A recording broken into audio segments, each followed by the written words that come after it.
Dans la mode, l'époque des stars est révolue. Chez les couturiers, la jeune garde prend le relais. En janvier dernier, 3 nouveaux designers ont présenté leur collection dans le cadre très formel du calendrier de la Fédération de haute couture. 3 noms à retenir. Alexandre Vauthier, tendance glamour, Maxime Simoins, un look à la Saint-Laurent, espoir de la haute couture, et Julien Fournier, l'enfant prodigue. Leur talent ? Comprendre les demandes d'une clientèle de plus en plus jeune, trouver des financements, produire, communiquer. Julien Fournier regarde le monde et il s'insurge. Je trouve que ça devient insupportable de ne pas avoir l'expression d'une femme métisse ou d'une femme noire en couverture de magazine plus souvent. Surtout quand on sait que dans 20 ans, la moitié de la population sera métissée. Réfléchissons-y, et rapidement. Pour lutter contre les discriminations dont elles font l'objet dans la presse féminine, particulièrement en France, Julien Fournier n'avait engagé pour son dernier défilé que des mannequins noirs. Cela sonnait comme une déclaration de guerre. Mais le jeune designer n'a pas encore la force d'affronter les géants de l'édition. Il y avait d'ailleurs commencé comme illustrateur. Son arme, le dessin.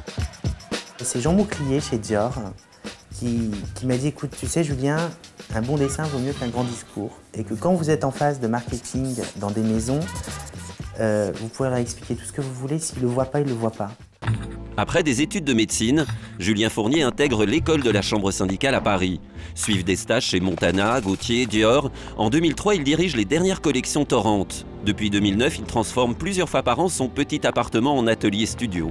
Vous savez, c'est Pierre Berger qui disait « On ne fait pas de la haute couture pour faire de l'argent, on fait de l'argent pour faire de la haute couture. » Il a raison, parce qu'en fait, c'est un laboratoire. Et on décide vraiment de créer un vrai imaginaire fort pendant plusieurs saisons. Et ça demande beaucoup d'efforts financiers. Et cet univers, quand il va être décliné en prêt-à-porter, il va avoir cet univers très fort qui est lié à la couture, et donc reconnaissable par le kidam de tous les jours et par les femmes.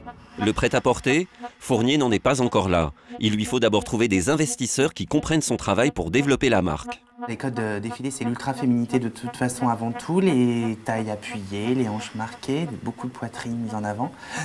Pas d'épaules, surtout pas d'épaules. Sur pitié, pas d'épaules, les femmes ne sont pas des hommes. L'entreprise vit actuellement grâce à une vingtaine de jeunes clientes, attirées par ces nouveaux couturiers qui cultivent un dialogue autre que commercial.